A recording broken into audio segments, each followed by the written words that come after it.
And today we're going to talk about food addiction. Food addiction is when you feel the overwhelming need to eat, not because you're hungry. You're eating because you're stressed, you're eating because you're bored, you're turning to food for comfort. And it's never vegetables and fruits that we're turning to. 9 times out of 10, it's that sugary, fatty food.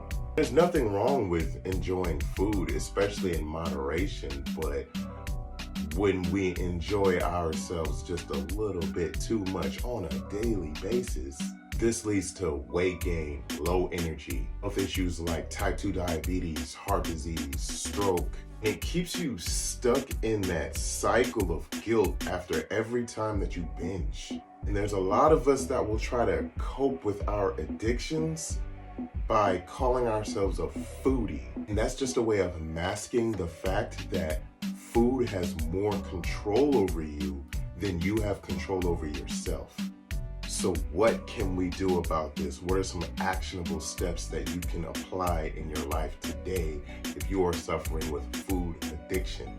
Step 1, create awareness. Start tracking what you eat, not only to get a better idea of your caloric intake, but you can also see patterns and trends. You know, what time of day are you reaching for the salty, fatty, sugary snacks?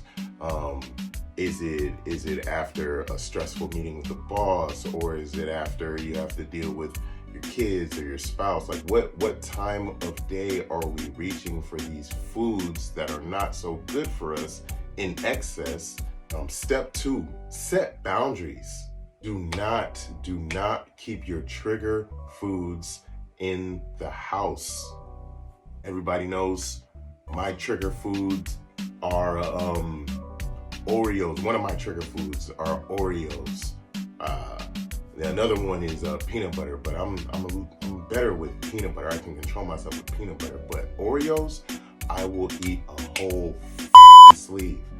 You do not keep Oreos in the house whatsoever, because that is my trigger food. I will binge on Oreos. So for me personally, that's a boundary that I set for myself.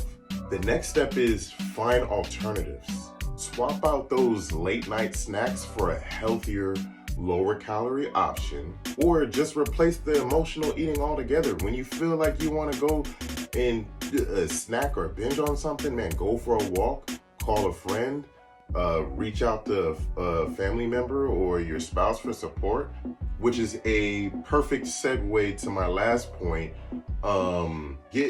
Build a support system. If your spouse isn't supportive of what you're trying to do, your friends and your family isn't supportive of what you're trying to do, there's no shame in reaching out and hiring a coach or asking for help.